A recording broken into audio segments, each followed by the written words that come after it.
Tātad kuskus superprodukts pagatavojās burtiski sekundēs, nu labi, minūtēs. Tātad gatavojam mēs viņu šādi bišķiņu tātad eļļu. Man patīk ļoti rozīnes.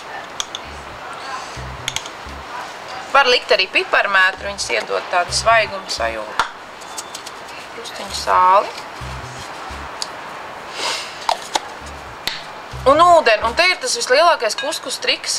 Tas ir karsts ūdens.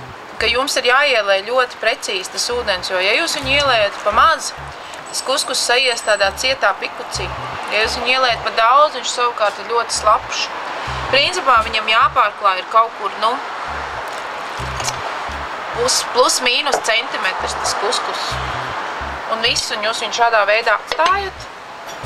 Pēc kaut kādām 5 minūtēm, varbūt pat ātrāk, noņemam nost, ka viņš ir viss tāds smuki mums uzbriedis. Un tad vienkārši veicam šitādas kustības ar dakšiņu.